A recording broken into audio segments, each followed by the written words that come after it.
एक छोटी लड़की के बिस्किट खाने के बाद उसके बचे हुए टुकड़ों को स्पैरो नाम की चिड़िया चुनकर खाने लगती है, लेकिन एक रोबोट नाम का स्पैरो लेट हो जाता है जिससे उसे खाने के लिए कुछ नहीं मिलता। लेकिन तभी वो देखता है कि छोटी बच्ची एक और बिस्किट को कुछ स्टाइल में खाने की कोशिश करती है, लेकिन रॉबर्ट देर ना करके हवा में ही उस बिस्किट को पकड़ लेता है, जिसे देख सभी स्पैरोज कहते हैं।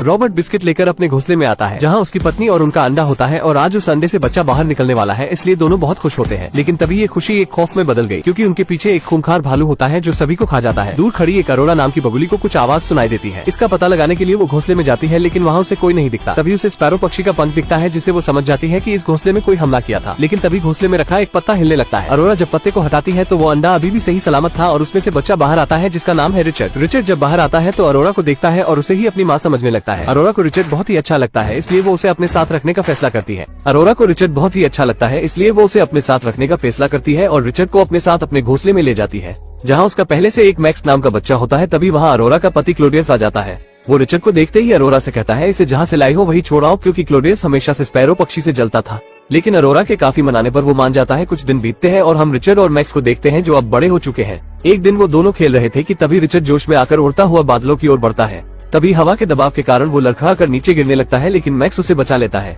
इसके बाद हमें पता चलता है कि सर्दियों के मौसम में बगुले अफ्रीका जाकर रहते हैं, क्योंकि वहाँ का मौसम सही रहता है। लेकिन रिचर्ड अफ्रीका तक का सफर तय नहीं कर सकता, क्योंकि उन्हें समंदर पार करना है, जिसके लिए बड़े पंख होने चाहिए।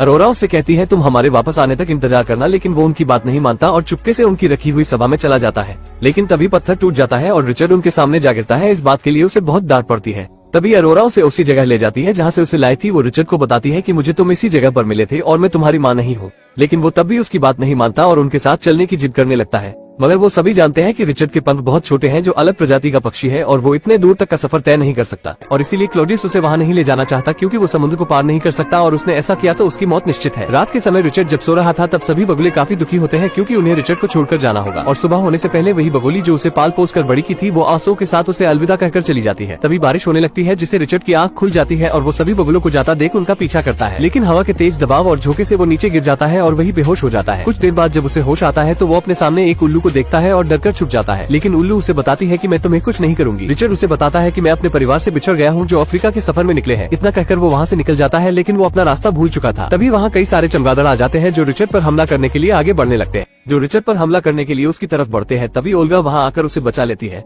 जिसके बाद रिचर्ड अपनी बदतमीजी के लिए उससे माफी मांगता है और उसे अपने साथ सफर पर चलने के लिए कहता है, जिस पर वो राजी हो जाती है। और अगली सुबह जब रिचर्ड की आंख खुलती है तो वो अपने आप को शहर में पाता है, क्योंकि वो बस के ऊपर ही सो गए थे, जिससे वो काफी आगे पहुंच गए थे और अब इनका सफर शुरू होता है। रास्ते में ओल्गा को भूख लगती है तो वो एक खाने के पार्सल को चुरा ले जाती है और वहाँ से निकलने के बाद उन्हें एक घर में तोता दिखता है। वो उसे बचाने के लिए उसके पास जाते हैं, लेकिन तभी उस तोते का मालिक आ जाता है। मौका देखकर तीनों वहाँ से भाग जाते हैं। तोता बचपन से ही पिंजरे में कैद था, इसलिए वो सही से उड़ नहीं पाता। किसी भी तरह वो तीनों ट्रेन के अंदर चले जाते हैं, क्योंकि वो ट्रेन भी उसी ओर जा रही थी। और सुबह होती है तो दोनों सो रहे थे और वो तोता इन्हें छोड़कर ट्रेन से निकल जाता है, क्योंकि उसे अपने स्टार बनने का सपना पूरा करना था। और उसी के कहने पर ये दोनों ट्रेन में बैठे थे। और जब ये दोनों उठते हैं तो उस तोते को ढूंढने लगते हैं, लेकिन कुछ कौन से उन्हें पता चलता है कि वो इन्हें छोड़कर भाग गया। इसलिए वो उस पर बहुत ही गुस्सा होते हैं, क्योंकि वो इन्हें अफ्रीका से भी दूर के शहर में लेकर आया है। इसके बाद रिचर्ड बहुत ही उदास होता है और अफ्रीका का सफर अकेले ही तय करने का फैसला करता है और समुद्र के किनारे पहाड़ से छलांग लगा देता है। लेकिन समुद्री हवाओं के दबाव के कारण वो नीचे चट्टान पर गिरने लगता है। लेकिन सही समय पर उसके दोस्त आकर उसे बचा लेते हैं और अब वो लोग बादलों के ऊपर उड़ान भरते हैं, जो सच में बहुत ही खूबसूरत था। लेकिन तभी इनके सामने एक जहाज आ जाता है, जिससे ओल्गा इन दोनों से बिछड़ जाती है। लेकिन रिचर्ड ओल्गा को ढूंढ लेता है और तीनों एक शिप के स्विमिंग पूल में जा गिरते हैं। और इसी बीच ओल्गा बेहोश हो चुकी थी। वो दोनों किसी भी तरह उसे होश में लाते हैं। इसके बाद वो लोग बहुत खुश थे, क्योंकि ये शिप भी अफ्रीका तक जा रही थी। दूसरी तरफ हम उन्हीं बगुलों को देखते हैं जिन्हें रिचर्ड ढूंढ रहा है। वो लोग एक नदी के पास आते हैं, लेकिन उन्हें नहीं पता था कि ये नदी अब सूख चुकी होगी। मैक्स अपने पिता से नाराज था। तभी उसे एक बड़ा बिल दिखता है, लेकिन अचानक से कोई उसे बिल के अंदर खींच ले जाता है। दूसरी तरफ ये लोग अब खुशी से अफ्रीका तक पहुंच जाते हैं, लेकिन इन्हें नहीं पता कि रिचर्ड के परिवार यानी कि बगुले किस जगह है। तभी उन्हें 2 ऑनलाइन कबूतर दिखते हैं, जो रिसर्च करके उन्हें उनके परिवार तक पहुंचाते हैं। रिचर्ड आते ही बगुलों से मैक्स के बारे में पूछता है। उसके पिता बताते हैं वो नाराज होकर उस बिल में चला गया जहां हम बगुले नहीं जा सकते। लेकिन मैक्स की माँ को यकीन नहीं हो रहा था कि रिचर्ड अफ्रीका तक कभी पहुँच भी पाएगा। मैक्स की माँ रिचर्ड को देखकर बहुत खुश होती है, लेकिन तभी कबूतर बताता है कि ये रास्ता तो बिज्जू के बिल तक जाता है, जो बहुत ही खतरनाक शिकारी है।